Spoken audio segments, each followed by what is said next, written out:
everyone, and welcome back to my channel. It's been a while since I recorded a sit down. I've been doing lots of vlogs. I haven't hit the channel yet, but I've been shooting a lot because I've been traveling quite a bit, and I thought to just come a bit and give a bit of an update about my Fashion Friday videos because I haven't posted one in quite a while, and I thought to probably share the process. Why? Because the main reason I started this series was so I could share with you the process and the challenges I was facing and things like that. So here we go. So this year I decided to explore fashion in further detail, just because it's something I've done in the past and it's something I wanted to get back into, and this really was the year I was going to launch, sort of make inroads into the industry. But this is now July and that hasn't been the case. I thought by now I'd have gone into production, or at least the early stages of it, because I really did intend to have a product by the end of the year, but it hasn't quite worked out like that. And I kind of wanted to share with you the process. I wanted to share with you the reasons why. So January, February, March, I was doing quite a number of these fashion videos, Fashion Friday videos, sharing with you the bits that I know about fashion in terms of putting outfits together, in terms of dressing for seasons, in terms of some of the ills that are currently ongoing in the fashion industry. But then it kind of just dried down because I was working on trying to design a sort of collection. And I think that's where I hit a roadblock. Just like writers get writer's block when they're trying to write a book, I kind of seem to have hit a similar snag, in the sense that I just couldn't come up with great designs and I wasn't sure what to do or what that meant. And for a time there I thought like I've lost my mojo. So the first thing I did is asked to meet with a consultant. So we did an online consultancy session with somebody I met. I think she lives in Paris, and we had a 1-hour consultation about it, and we bounced ideas off of each other. She was telling me, you know, some of the things I could do, like maybe go into corporate fashion, you know, just giving me different ideas, but ultimately the decision had to be mine. And the more I thought about it, it's not really the direction I wanted to take, because it's something I left behind, and I just feel like I really want to make something that I enjoy. And so that was back in February. A few more months passed, and in April, again, I had a second consultation, this time with a different person, just because I thought maybe that's what I needed. And it was very informative. But then again, when it comes to creating your product, that comes right back to you. There's no beating around the bush, there's no getting around it. You have to design your product, and that's what I was having trouble with.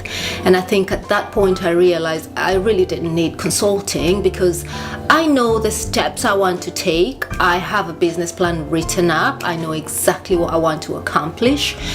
But when it comes to the creative part of it, that is on me. And that's where I feel like I got stuck. I was doing mind mapping and trying to do mood boards to come up with designs. But whatever I did, it didn't resonate. It didn't resonate, and I wasn't sure how to proceed. So I kind of laid my tools down and just focused on other things in my life. I've been traveling quite a bit. I've been going back to Europe on a weekly basis. I mostly still fly Amsterdam, so I'm there really every week. I took a trip to Spain to visit my sister in Alicante. I vlogged it, but I haven't edited it to pop it up on the blog yet. It will be coming. I took a trip to Paris for a weekend just to get some inspiration, to get some pictures. And then another very important thing I did, I spoke to my mom about it, because as you all know, my mom is my mentor. Everything I know about fashion I learned from my mom. And so I was talking to her on the phone, telling her like, Mommy, I think I lost my mojo. I don't know what to do anymore. And she was very helpful, because she told me just keep designing. If you keep designing, cut a pattern, draw a pattern and cut fabric and just design something, it's going to come back. You never quite lose it. It's like riding a bicycle. When you get back on it, you're able to just cycle. So that's what my mom explained to me, and I did just that. I started making clothes, I started buying fabric, and I've made a few things, and I do feel the creativity start to flow again. And so that's all that I've been busy doing. And I just thought you should know, like, I'm not really on track like I wanted to be. I haven't come as far as I should have by now, July. But that's okay, mainly because this is what I intend to do really for the remainder of my life. So it's like, what's the big rush? And then at the same time, it's not really a career or an industry where it's like a gold rush, like say the tech industry, where if you don't get there fast, somebody else will come and invent the app that is going to change the world. That's not the case with the industry I'm involved in. We're just making fashion, and fashion evolves. Fashion is renewed, it's recycled. So I don't feel that sense of urgency that I've lost in any big way.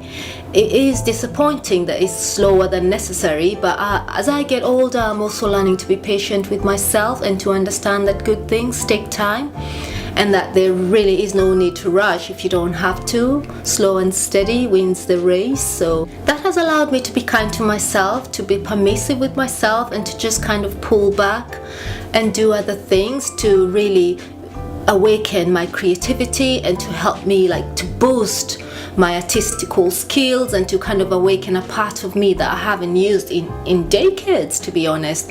I'm not sure why I thought that the minute I made the decision I could just hit the ground running.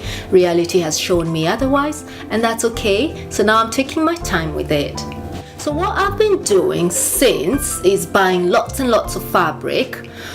I normally, here in the United States, I think the main fabric shop, at least where I live or in most of the states, seems to be Joanne Fabric.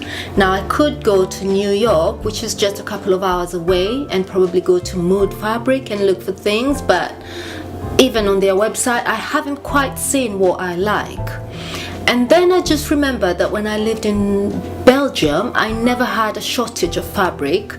Like any fabric I could conceive of, I would actually go to the store and I'd be able to get it. So I decided, you know what, you go to Europe every week, you go to Amsterdam, why don't you start trying to get fabric from Amsterdam? So I did a bit of a Google search and I found the Garment District for Amsterdam, so to speak. It's on a street called Cuypstraat. So I've been going there every week. I'm in Amsterdam and I've been picking up loads and loads of fabric that I find interesting, fabric that I've been completely unable to find here in the US. And I'm not saying that they don't exist in the US. I probably just haven't lived here long enough to know where, or I haven't looked around, or I haven't asked enough. I don't know. It's just easier since Europe is accessible to me. It just made sense to try and get the fabric from there too. So every week I come back with as much fabric as I can fit in my suitcase at a time, and then the next week I go back and I do it all over again. So I've got loads of fabric. I'll do a cutaway here. You can see the pile. I know all of it is grey. Yeah, that's really the color I prefer to work with. I just love that it's neutral. I love that it can match well with all other colors. So grey is really one of the fabrics, the main fabric I'll be working with even as I design my clothing, my collection, my capsule, everything. I just intend to circle it around the color grey as a shade, as a neutral color, as a neutral hue. So that's the update of what's been going on so far. I hope to be able to showcase some of the things I've been making, but it's not quite ready yet because the pieces I'm making I'm still sort of trying to perfect the cut, perfect the look. You might know I am very minimalistic in my lifestyle in general, but also in my clothing. I want to try and make very simple clothes, but that means that the attention to detail has to be impeccable, and that's something that I'm still practicing. I'm still working on it. As soon as the pieces begin to be sort of decent, I'll be able to come on here and showcase them and share the process with you. But for now, I'm just trying to awaken that side that has been rusty for quite a while. I have no doubt I'll be able to get it back. As my mother says, practice is what really gets you there, and I'm practicing. And every time when I'm not out on the road, I'm home working on my skills. I'm home practicing my sketching, I like to use the croquis because I'm not very good at sketching freehand, so I'll always trace along a silhouette, and then I'll just dress it with the type of fabric, with the type of outfit I'm trying to make.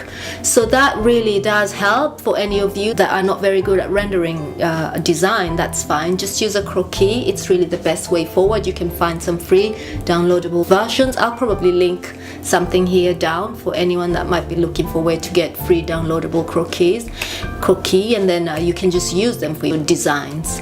So I think that brings us up to date as to what's been going on in terms of my Fashion Fridays, and I will be updating you as I go along, and thank you so much for staying tuned. Don't forget to like, to subscribe, and to share this video, and don't forget to click on my other videos just if you want to catch up with what I've been doing, and I'll see you in my next video. Thank you so very much. I do appreciate you being part of this community. Bye.